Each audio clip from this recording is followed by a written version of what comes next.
और स्वागत करें। बनाए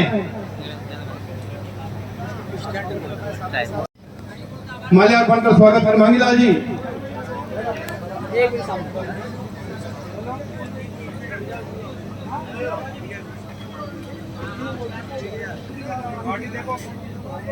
प्रभु जी चौधरी, शंकर जी थड़ी। अब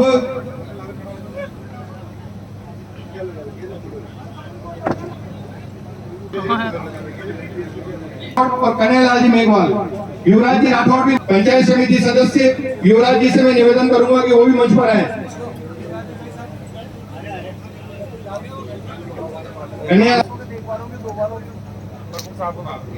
मधु जी, मेजर जी मीना का स्वागत के लिए मैं गोपाल जी मेघवाल से निवेदन करूंगा कि वो आए और मेजर साहब का स्वागत करें। शंकर जी राठौड़ समाज। अब मैं ठीक है स्वागत करें आपका। मैं मोहन जी सूत्रा से निवेदन करूंगा। मोहन जी सूत्रा।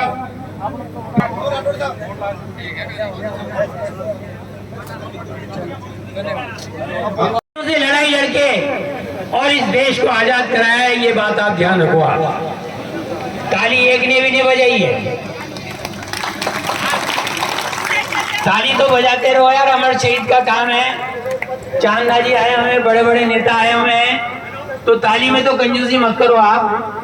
हम इस शहीद की पुण्यतिथि को मनाने आए हैं और ये कहने आए हैं कि जब जब भी इस देश को आज आपकी आवश्यकता पड़े तो देश की कुर्बानी के लिए हर आदमी को। आज अमर शहीद नानक जी की पुण्यतिथि पे और आदिवासी मेले के ऊपर मंच पर विराजमान है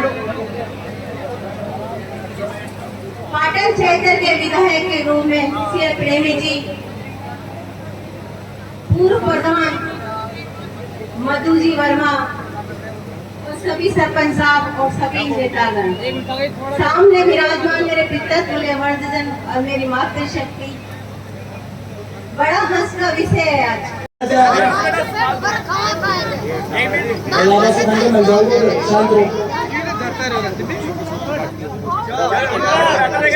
और पिछली बार घोषणा करके आ जाएगा आप लोगों को एक कट्टो आपने जरूर दिलाऊंगा। हमारे बीच में जिला प्रमुख महोदया, पूर्व विधायक भाई सीआर प्रेमी जी, प्रदेश कांग्रेस कमेटी के सेक्रेटरी भाई संदीप पुरोहित जी, सरपंच साहब राम नायक जी, समिति के अध्यक्ष जी, समिति के सब मेंबर, बरड़ क्षेत्र के सब सरपंचगण और गणमान्य लोग और इस बरड़ क्षेत्र के समस्त जनता जनार्दन,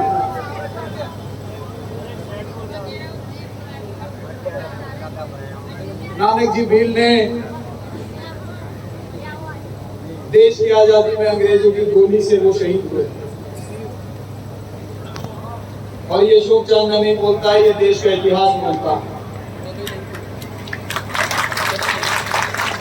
और भील समाज का मैं तो समझता हूं कि भील समाज का शहादत केवल अंग्रेजों के समय से नहीं, बल्कि जब रियासत कालीन युद्ध हुआ करते थे तब के भी उल्लेख किताबों के अंदर हैं कि जिसमें भील समाज के लोगों ने बड़ी बड़ी शहादत दी। मैं समझता हूं कि नानक जी भील के माध्यम से ये समस्त समाज के लिए एक गौरव की बात है कि 36 कौम और सभी धर्मों के लोग इस शहादत को बड़े उत्साह के साथ मनाएंगे। और ये कैंप जो कांग्रेस पार्टी के ही जिला प्रमुख के कार्यकाल के दौरान शुरू हुआ, जिला प्रमुख जी आपको बहुत बहुत बधाई कि आपने वो नीति जारी रखी और इससे हमारे भील समाज के जो लोग हैं उनको इस स्कीम का बहुत ज्यादा फायदा मिलता है। हालांकि अब तो किसी एक समाज की बात नहीं है, मुख्यमंत्री जी ने गांव-गांव में, पंचायत में, शहर में राजस्थान के जन के लिए महंगाई राहत कैंप लगा दिया। उस महंगाई राहत कैंप में केवल जाकर रजिस्ट्रेशन कराने की जरूरत है। महीने की एक गैस की टंकी 500 रुपए की मिलेगी। पेंशन जिनकी 500 रुपए है वो 1000 हो जाएगी। घर की 100 यूनिट बिजली मुफ्त मिलेगी और जिसके किसानी का कनेक्शन है उनको 2000 यूनिट तक मुफ्त मिलेगा। मतलब एक परिवार के साथ में। और यही नहीं, यदि आपके घर में पशु भी है, गाय है, भैंस है, उस कैंप में जाने से उसका भी बीमा हो जाएगा। आप बीमा करा सकते हो उसका। क्योंकि लंबी आया था तब सरकार ने देखा कि ग्रामीण लोगों की बहुत कीमती धन पशु वो जीवित नहीं रहे और एक गांव के परिवार के दुधारू पशु की मृत्यु हो जाए तो एक गांव के, आप समझ लीजिए, व्यक्ति के लिए वो बहुत बड़ा धन चला जाता है। उनके बच्चों के लिए वो 1-2 गाय का ही दूध होता है। मुश्किल से रोजी रोटी करके खाना ला पाते हैं। तो यदि एक दुधारू पशु, गाय हो चाहे भैंस हो, यदि उसकी मृत्यु हो जाए तो उस परिवार में सन्नाटा छा जाता है। पशु की मृत्यु तो दूर छोड़ो, आपके खेत का कोई पेड़ काट जाए तो भी तुम्हारा कितना दिल दुखता। हमारे खेत में कोई नीम का पेड़ हो, कोई आम का पेड़ हो और उसको भी कोई कारणवश कोई आंधी आ जाए और वो टूट जाए तो भी अपने दिल में कितना दुख होता है कि आगे आम वो टूट गया। तो ऐसे में उस परिवार की दुख की क्षति तो राजस्थान सरकार नहीं कर सकती, लेकिन अशोक गहलोत जी ने यह व्यवस्था कर दी कि आपके पशुओं का इंश्योरेंस हो जाए और जब किसी के दुधारू पशु की मृत्यु हो जाए तो उसको 40,000 रुपए तक मुआवजा मिले। ये महंगाई राहत कैंप के माध्यम से मिलेगा। चिरंजीवी में मुझे आज भी याद है, मेरे नैनवा में एक 32 साल का युवा, उनका लीवर ट्रांसप्लांट का काम था और 17.5 लाख रुपए लगते हैं लीवर के ट्रांसप्लांट में। तब चिरंजीवी में 10 लाख ही कवर होते थे। तो हमने मुख्यमंत्री जी को चिट्ठी लिखी कि माननीय मुख्यमंत्री जी, अगर इस युवा का 17.5 लाख, इसकी दुकान बेच दो, घर बेच दो, जमीन भी बेच दो, तो भी 17.5 लाख इकट्ठे नहीं होंगे। ये आम परिवार से, गरीब परिवार से, तो या तो इसका सारा सामान बिकेगा या फिर इस व्यक्ति को इस धरती से जाना पड़ेगा। तब मुख्यमंत्री जी ने मुख्यमंत्री राहत कोष से पूरा खर्चा उठाया और उस परिवार को 17 लाख रुपए के बोझ से बचाया। और फिर कैबिनेट में चर्चा हुई कि मुख्यमंत्री जी, कोई भी बीमारी का खर्चा होता है, महंगाई, आप वैसे भी मुख्यमंत्री राहत कोष से देते हैं, तो चिरंजीवी की सीमा बढ़ जाए। तो मुख्यमंत्री जी ने उसको सीमा को बढ़ाकर 25 लाख तक कर दिया। आपके परिवार में कोई भी बीमारी हो जाए, कोई बात हो जाए, देखो बाकी खर्चे आते हैं, लोगों को ध्यान रहते हैं कि बच्चा बच्ची स्कूल में इनकी फीस भरनी है, पता रहता है। बच्ची बड़ी हो गई है, बच्चा बड़ा हो गया, इनका ब्याह करना, उनको पता होता है कि कितना खर्चा आएगा। लेकिन जिस दिन बीमारी घर में आती है तो ना तो व्यक्ति तैयार रहता है उस खर्चे के लिए, और बीमारी कितना खर्चा लेकर आ रही है उसकी भी कोई लिमिट नहीं है, कब बीमारी बिगड़ जाए, कितना खर्चा लग जाए। तो वो हर परिवार को तोड़ देती है, उसकी आर्थिक स्थिति से तोड़ देती है। उसकी 2, 5, 10 साल की बचत, जो भी कोई 2-4 लाख रुपए, वो पूरी खा जाती है। और अपने परिवार के व्यक्ति को बचाने के लिए तो इंसान जमीन भी बेच देता, दुकान भी बेच देता। लेकिन आज आपके परिवारों के लिए, राजस्थान के जन के, केवल गरीब व्यक्ति के लिए नहीं, अमीर व्यक्ति के लिए भी, शहर के व्यक्ति के लिए भी सबका 25 लाख रुपए तक का इंश्योरेंस माननीय मुख्यमंत्री जी ने कर दिया। अभी मैं आ रहा था तो वो डीजे में गाना चल रहा था, उसमें एक लाइन थी, गौर से सुनी होगी, उसको वापस सुन लेना। अरे कांग्रेस आ गई तो गरीबों की मौज हो जाएगी। तो ये गरीबों की मौज हो रही है कि जिनके घर में महीने का 5 से 10 हजार रुपए केवल महंगाई राहत कैंप में जाने से बचत हो रही है। घर में कोई कमाऊ पूत हो चाहे नहीं हो, एक आपके घर में कमाऊ पूत आपका मुख्यमंत्री अशोक गहलोत है, जो हर परिवार के लिए 5 से 10 हजार रुपए महीने की बचत करके देने की हिम्मत रखता है। और वही भारत सरकार, केंद्र की सरकार, जो भारतीय जनता पार्टी की सरकार है, उनके नेता कहते हैं कि ये कांग्रेस तो रेवड़ियां लुटा रही है, ये कांग्रेस तो गरीबों को रेवड़ियां दे रही है। अरे मैं इस मंच के माध्यम से पूछना चाहता हूं कि वो जो आरोप लगा रहे कि आम व्यक्ति को कांग्रेस सिलेंडर सस्ता देके, पेंशन देके, इलाज मुफ्त देके रेवड़ियां बांट रही थे, तो वो नेता क्या ये पैसा अपने घर से लाए थे क्या? जो बीजेपी के नेता ये आरोप लगा रहे हैं, वो बताएं कि भारत सरकार के पास में ये पैसा कहां से आता है? क्या वो नेताओं ने दान दिए भारत सरकार को, या उन्होंने अपनी जमीन बेचकर जमा कराया है? किसी ने दान नहीं दिया है। देश के एक एक व्यक्ति से टैक्स कलेक्ट होता है और उस टैक्स से देश बनता है। कई लोगों को ये गलतफहमी है कि जो इनकम टैक्स देते हैं उनके पैसे से देश बनता है। ऐसा नहीं है, ऐसा बिल्कुल नहीं है। इनकम टैक्स देने के ऊपर तो देश के रेवेन्यू का 1.5% टोटल कलेक्शन होता है, बाकी 98.5% कलेक्शन ये गांव की महिलाएं लुगड़ी खरीदती है, उसके ऊपर भी टैक्स लगा हुआ है। आप तेल खरीदते हो सिर में लगाने के लिए, उस तेल के ऊपर भी टैक्स लगा हुआ है। आप नहाने के लिए साबुन खरीदते हो, आप कपड़े धोने का साबुन खरीदते हो, उसके ऊपर भी टैक्स लगा हुआ है। टॉवल खरीदते हो, शापी खरीदते हो, धोती खरीदते हो, कुर्ता खरीदते हो, शादी करते हो, गाड़ी खरीदते हो, पेट्रोल डीजल हर चीज के ऊपर देश में टैक्स है। और इस देश के एक व्यक्ति के पैसे से देश बना है, ना कि किसी 1% या 2% आबादी। तो यदि इस देश के एक एक व्यक्ति के पैसे से देश बना है और उस पैसे को आम पिछड़े गरीब व्यक्ति की भलाई में, आम पिछड़े गरीब परिवारों की बच्चों की शिक्षा में, आम गरीब पिछड़े जो परिवार है उनको महंगाई से राहत देने में कोई सरकार अगर इस्तेमाल करती है, तो ये कोई गलत काम नहीं है।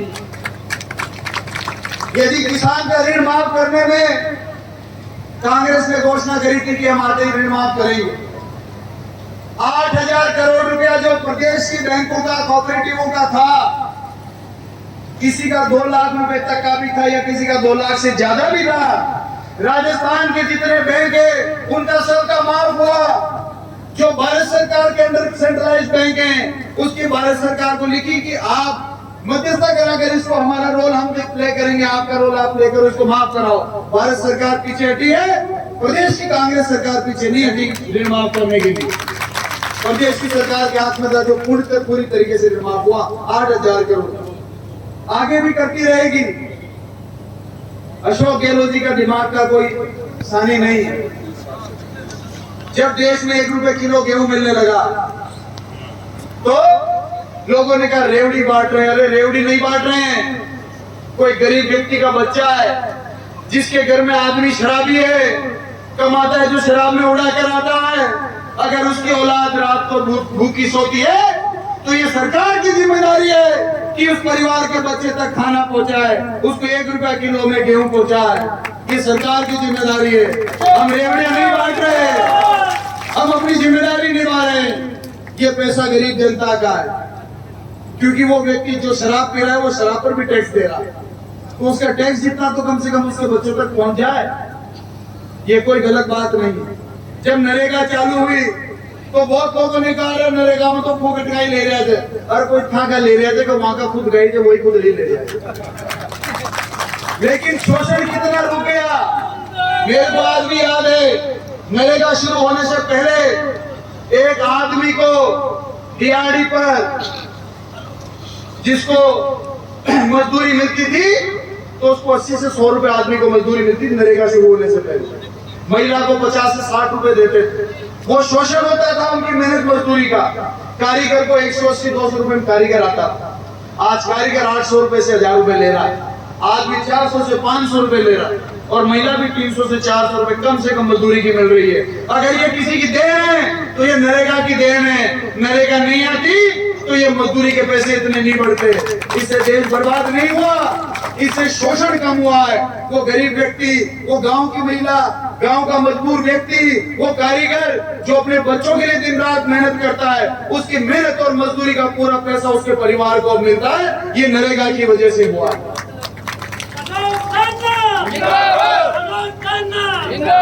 कई बार लोग ये बात कर देते हैं, और अगर 60 साल में कांग्रेस ने कहीं करे, अरे मैंने तो यह बताओ 60 साल में जो भी करे जो कांग्रेस ने तो करो, या डाबी पंचायत कुंड बनाई, पंचायत कुंड बनायो, इस देश में अस्पताल कुंड बनाया, सबकी गाँव की स्कूल कुंड बनाई, पुलिस का थाना कब बनया थे? कांग्रेस से राजवी को बनया था पुलिस थाना। ये रेल की पटरियां खाने अलॉट खत हुई, ये बरड़ क्षेत्र में खाने अलॉट खत हुई, कांग्रेस का राज। तो कशो काम से जो कांग्रेस में न करे, मैंने तो यह बताओ, यह गलत धारणा है। मोदी जी तो बेच पैसे खा रहे हैं, रेल भेज दी, तेल भेज दियो, अब थाने भी भेज दे, वहां को बस चाले, अगर वहां को बस चाले और बोली लाग जाओ तो आप भी भेज दो, क्यों वहां आगे पाचे कोई सही कोई कहीं पकड़ भी गए तो तेल उठा चाल देगा। भाई चिंता तो व्यक्ति को जिन्हें परिवार पालना जी का बाप दादा को, तो आगे भी सोचना भाई आप कोई कुकर्म कर चालेना तो आपने औलाद में वो फल खानी पड़ेगा। कोई व्यक्ति अगर मान सम्मान इस समाज में कमार जाओ तो की औलाद में मान सम्मान समाज देते का फलान जी पटेल जी को बैठो थे यार, इको मान सम्मान करवाए थे। और कोई आदमी गलत काम कर जाओ उका भी काटो की औलाद की बागे, अरे फलाना को फलाना के नेड़ा मत बैठाओ, कणा कांडा कण करो बट। तो यहाँ का आगे पाचे कोई आगे पाचे कोई कौन है, ये तो देख रहे थे कि जीता जी मैं रोड बाटी का और मौज करो और बाकी आगे से जाने का जाके औलादा होगी जो देश सोचे। आज की तारीख में पार्लियामेंट को आंकड़ों से जो पढ़े लिखा युवा थे वो पार्लियामेंट के लिए भारत सरकार ने आरटीआई लगाओ कि पिछला 9 साल मोदी जी का राज में कितना लोग भारत की नागरिकता कितना लोगों ने छोड़ दी। 10 लाख लोग थे या जन्म बेरोजगारी क्यों हो रही है, पीसों घटी जो ते डाबी वाला ही देख लो ताकत पहली कांग्रेस के राजमता पास अपना नोट रहे थे, राज की तारीख में गढ़ लो देगा तो 10 साल में तो ढूंढा नहीं चाहिए था, आधा ही रह गया।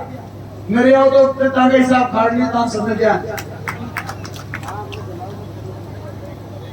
तो कुल मिला और वो 10 लाख जो भारत को छोड़ गया, वो वहां भारत की नागरिकता छोड़ गया, वो 100 करोड़ से लेकर 10,000 करोड़ तक का मालिक था।